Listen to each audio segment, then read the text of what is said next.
Hi எல்லாருக்கும் வணக்கம். இன்றைக்கி நம்ம சேனலில் ஒரு குக்கிங் வீடியோ தான் பார்க்க போகிறோம். யூஸ்வலாக வந்துட்டு இட்லி தோசை அந்த மாதிரி நம்ம வந்துட்டு ரொட்டீனாக போயிட்டுருக்கப்போ ஏதாவது டிஃப்ரெண்ட்டாக சாப்பிட்லாம் அப்படின்னு தோணும்ல. அப்படி தோன்றப்போ தான் நான் வந்துட்டு யூடியூப்பில் சும்மா ரெசிபீஸ் பார்த்துட்டு இருந்தேன். அப்படி பார்க்குறப்போ ஒன்று ரொம்ப சிம்பிளாக அண்ட் டிஃப்ரெண்ட்டாக இருந்த மாதிரி இருந்துச்சு. வியூஸும் பார்த்திங்கன்னா 2 மில்லியன் வியூஸ் இருந்துச்சு. ஸோ இது வந்துட்டு ட்ரை பண்ணி பார்க்கலாம் பிரேக்ஃபாஸ்ட்டுக்கு பதிலாக அப்படின்னு சொல்லிட்டு இன்றைக்கி நாங்கள் ட்ரை பண்ணியிருக்கோம். அதே டேஸ்ட் அவங்க சொன்ன மாதிரி எக்ஸாக்டாக வந்திருக்கா, அதோட டேஸ்ட் எப்படி இருக்குது, சூப்பராக இருக்கா அப்படிங்கிறத இந்த வீடியோவில் நம்ம வந்துட்டு பார்க்க போகிறோம். எங்களோட இந்த ஃபன்னான குக்கிங் மொமெண்ட்ஸ் உங்களோட ஷேர் பண்ணுறதுக்காக தான் இந்த வீடியோ. சரி வாங்க வீடியோக்குள்ளே போகலாம். தேவையான அளவுக்கு கோதுமை மாவு எடுத்துக்கலாங்க. இன்றைக்கி நான் ஒரு 10 பால்ஸ் உருட்டுற அளவுக்கு எடுத்துருக்கிறேன்.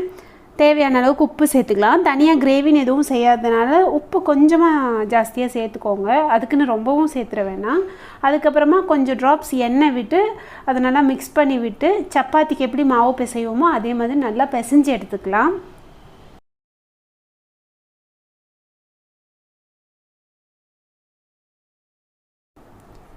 ஸோ இப்போ சப்பாத்திக்கு உருட்டுற மாதிரியே நம்ம உருட்டி வச்சுக்கலாம்.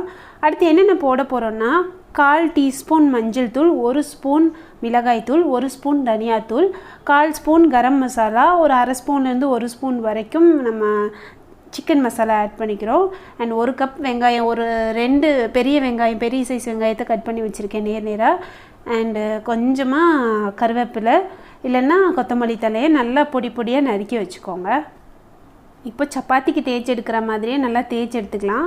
ரொம்ப சன்னமாக மெல்லிசாக தேய்ச்சிடாதீங்க, ஓரளவுக்கு கெட்டியாக தேய்ச்சா போதும்னு சொல்லியிருந்தாங்க. ஸோ அந்த மாதிரி தான் தேய்ச்சி எடுத்துக்க போகிறோம். நான் கொஞ்சம் பெருசாக தான் தேய்ச்சிட்டு நினைக்கிறது.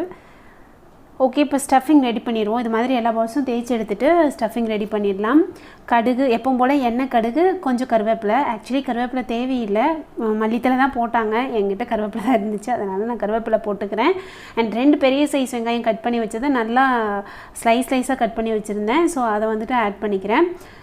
தேவையான அளவுக்கு உப்பு போட்டு நல்லா வதக்கிக்கலாம். நம்ம தனியாக எதுவும் கிரேவி பண்ணாததுனால நான் மாவுலேயும் கொஞ்சம் உப்பு தூக்கலாக தான் சேர்த்துருந்தேன். வெங்காயத்துலேயும் உப்பு கொஞ்சமாக தூக்கலாக, ரொம்பவும் அதிகமாக வேண்டாம். இப்போ வந்துட்டு நம்ம எடுத்து வச்சுருக்கிற பவுடரெல்லாம் சேர்த்து நல்லா வதக்கிடுவோம். வெங்காயம் ஒரு 50% வதங்கின உடனேமே இந்த பவுடர்லாம் சேர்த்துடலாம். வெங்காயம் கொஞ்சம் க்ரன்ச்சியாக இருந்தால் நல்லா தான் இருக்கும், ரொம்பவும் வதங்க வேணாம். இப்போது அந்த பொடியோட பச்சை வாசனை போகிற வரைக்கும் நல்லா வதக்கிட்டு ஒரு 2-3 மினிட்ஸ் வதக்கி எடுத்துகிட்டு இப்போ வந்துட்டு நம்ம ஆற வச்சிடலாம். ஆற வச்சதுக்கப்புறமா இப்போது நம்ம தேய்ச்சி வச்சுருக்க அந்த சப்பாத்தி இதில் வந்துட்டு வச்சுட்டு மோமோஸ் மாதிரி மடக்கி எடுத்துக்கலாம். எனக்கு கொஞ்சம் வரலைங்க, கொஞ்சம் கன்றாவியாக தான் வந்திருக்கு. எனக்கு வந்த மாதிரி நான் பண்ணிகிட்ருக்கேன். உங்களுக்கு அந்த மோமோஸ் மாதிரி தெரிஞ்சால் பண்ணுங்கள், இல்லைனா சமோசா மாதிரி கூட மடக்கி எடுத்துக்கலாம்னு சொன்னாங்க. ஓ மை காட், நான் வந்துட்டு அதை எடுக்கணும், இவ்வளோ கெட்டியாக வந்துட்டு போடக்கூடாது. நான் அதை எடுக்காமல் இது பண்ணிட்டேன். ஓகே, பிச்சாச்சு அந்த எக்ஸ்ட்ராவாக இருந்த மாவை. அடியில் வந்துட்டு நீங்கள் மடக்கிட்டு மீதி இருக்கிற மாவை எடுத்துருங்க. அதுலேயே போட்டு அமுத்துனீங்கன்னா ரொம்ப திக்காக இருந்தால் நல்லா இருக்காது, வெந்து அது ஒரு மாதிரி இருக்கும் வேகும்போது, வெந்ததுக்கப்புறமா. ஸோ வரிசையாக நம்ம வச்சுருக்கிற எல்லா பால்ஸையும் தேய்ச்சி வச்சுருக்கிற எல்லா சப்பாத்தி இதுலேயும் வந்துட்டு அழகாக போட்டு மடக்கி எடுத்துக்கலாம். அழகாக இல்லை, எனக்கு வர மாதிரி போட்டு நான் எடுத்துகிட்ருக்கிறேன்.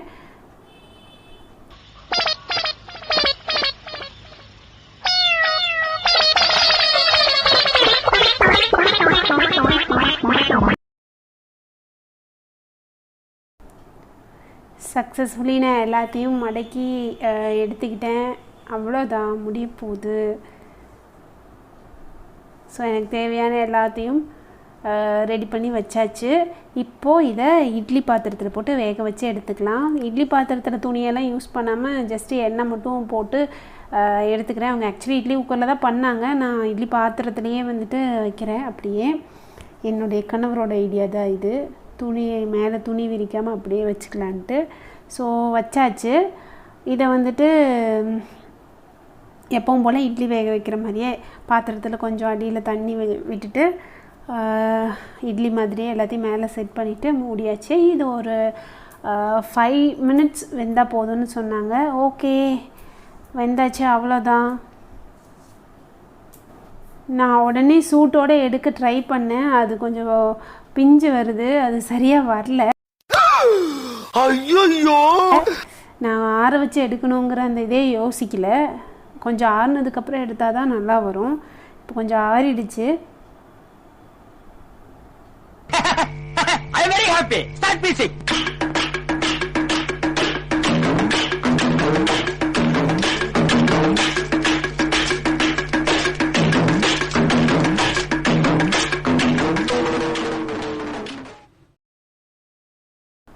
சக்ஸஸ்ஃபுல்லி எல்லாத்தையும் எடுத்தாச்சு. எல்லாம் வந்திருக்கு. சூப்பராக வந்திருக்குன்னு சொல்ல முடியல, நிறையானும் பிஞ்சு வந்துருச்சு. ஓகே, நான் இப்போ வந்துட்டு தோசைக்கல்லில் போட்டு ரெண்டையும் திருப்பி எடுத்துக்க போகிறேன். அவங்க ஒரு பேனில் நல்லா எண்ணெய் விட்டு கருவேப்பிலை போட்டு வதக்கி எடுத்துக்கிட்டாங்க. என்கிட்ட அந்த ஈவனான பேன் இல்லை, ஸோ அதனால் நான் தோசைக்கல்லையே போட்டு வதக்கி எடுத்துக்க போகிறேன். கொஞ்சம் நிறைய எண்ணெய் விட்டு நம்ம பொடியாக கட் பண்ணி வச்சுருக்கிற கருவேப்பிலை போட்டு அது கொஞ்சம் ஃப்ரை ஆகிற வரைக்கும் இது பண்ணி எடுத்துக்கலாம். ஸோ ஓரளவுக்கு ஃப்ரை ஆன உடனே நம்ம வேக வச்சுருக்கிற அந்த ஸ்டஃபிங் அந்த இதை எடுத்து வச்சுக்கலாம். 2 சைடும் அதை நான் வேக வச்சு திருப்பி போட்டு எடுத்துக்கலாம். கொஞ்சம் பிஞ்சு போய் கன்றாவியாக தான் இருக்குது, பட் ஓகே, டேஸ்ட் நல்லா இருந்தால் ஓகே.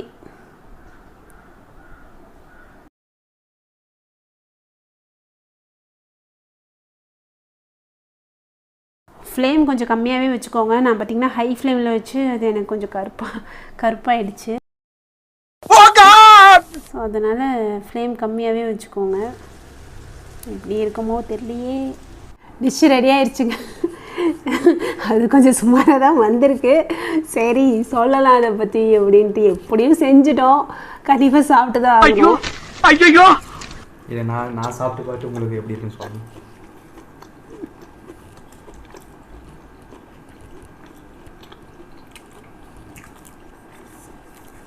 ஓகே, நல்லா தான் இருக்குது. அந்தளவுக்கு ஒன்றும் மோசம் இல்லையே. ஏன்னா கொஞ்சம் சுமாராக தான் ஃபீல் ஆகுது. இல்லை, நல்லா இருக்குது.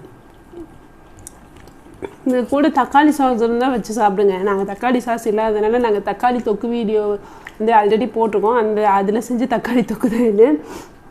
அதே சாப்பிட்றோம். அதை வச்சு கொஞ்சம் மிச்ச மீதியெல்லாம் வச்சு நான் சப்பாத்தியும் செஞ்சுட்டேன்.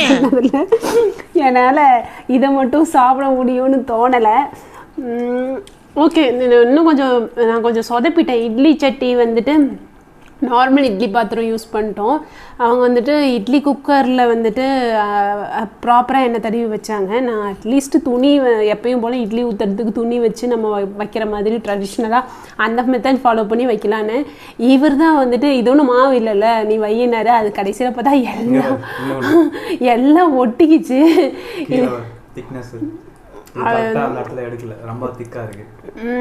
அவன் கொஞ்சம் ப்ராப்பராக பண்ணியிருந்துருக்கணும் தான், பட் என்ன சொல்கிறது, ஒரு அவசரத்தில் நான் இதை பண்ணிட்டேன். ஸ்பீட் ரெசிபி இல்லைல்ல, அதனால் ஸ்பீடாக பண்ணணும்னு பண்ணதுனால திக்னஸ் கொஞ்சம் ஜாஸ்தியாக போச்சு. மேபி ப்ராப்பர் இன்னும் கொஞ்சம் கரெக்டாக நீங்கள் வந்துட்டு நான் கொஞ்சம் ரொம்பவே சன்னமாக பருத்திட்டேன். அந்த சப்பாத்தி பருத்துற மாதிரியே பருத்திட்டேன். அதை விட கொஞ்சம் திக்காக நம்ம வந்துட்டு ரோல் பண்ணி அந்த பரத்துறது வந்துட்டு பண்ணணும். இது வந்துட்டு சப்பாத்தியோட திக்னஸ்ஸு. இதை விட இன்னும் கொஞ்சம் கெட்டியாக நம்ம வந்துட்டு பண்ணிவிட்டு இதை பண்ணோன்னா ஓரளவுக்கு நல்லா வரும். எனக்கு இது கீழெல்லாம் ரொம்ப சன்னமாக இருந்ததுனால பிஞ்சிருச்சு, சக்குன்னு அந்த பாத்திரத்தோடையே ஒட்டிக்கிச்சு. ஸோ அதுதான் பிரச்சனைன்னு நினைக்கிறேன். மற்றபடி ஓகே, ஒரு சமோசா சாப்பிட்ற மாதிரி நினச்சிட்டு அந்தளவுக்கு இல்லை தான், பட் மனசை தேத்திக்கல. நம்மளே வீட்டில் செஞ்சு சாப்பிட்றோம்ல, ஸோ ஹெல்தி. இந்த மாதிரி லாக்டவுன் டைமில் வெளியில் போகலை, வீட்லேயே உட்காந்து ப்ரிப்பேர் பண்ணி சாப்பிட்றோம். ஸோ அது வந்துட்டு ஆரோக்கியமாக நம்ம நினச்சிட்டு சாப்பிட்டுக்கலாம். ஓகேங்க. இந்த வீடியோ உங்களுக்கு பிடிச்சிருந்தா சொல்லுங்கள். உங்களுக்கு சூப்பராக வந்திருந்தா அதோட கமெண்ட்ஸ் எங்ககிட்ட கண்டிப்பாக ஷேர் பண்ணுங்கள். அண்ட் எங்கள் சேனலை நீங்கள் இன்னும் சப்ஸ்கிரைப் பண்ணலைன்னா ப்ளீஸ் சப்ஸ்கிரைப் பண்ணிக்கோங்க. அப்புறம் இந்த மாதிரி வீடியோஸ், இந்த மாதிரி ஏதாச்சும் ரெசிபிஸ் ட்ரை பண்ணி போடணும் உங்களுக்கு, நீங்கள் ஏதாவது யூடியூப் வந்துட்டு பார்த்துருந்தீங்க, அதில் இருந்த ரெசிபிஸ் வந்து ட்ரை பண்ணி உங்களுக்கு கமெண்ட்ஸ் சொல்லணும், ரிவ்யூ பண்ணணும் அப்படின்னு நினச்சிங்கன்னா நீங்கள் என்ன ரெசிபி வந்துட்டு செய்யணும்னு ஆசைப்பட்றீங்களோ அது கமெண்ட் செக்ஷனில் சொல்லுங்கள். நாங்கள் கண்டிப்பாக அதை வந்து செஞ்சு ட்ரை பண்ணி போடுறோம். இன்னும் நம்ம சேனலை சப்ஸ்கிரைப் பண்ணாதவங்க கண்டிப்பாக சப்ஸ்கிரைப் பண்ணிக்கோங்க. இனிமேல் ஃபன்னான வீடியோஸ் உங்களை தேடி வரும். ஓகே, நாங்கள் கன்டினியூ பண்ணுறோம். என் கணவர் அதை சாப்பிட மாட்டார் போல் தெரியுது, நான் தான் சாப்பிட்ணும். So tata, bye bye.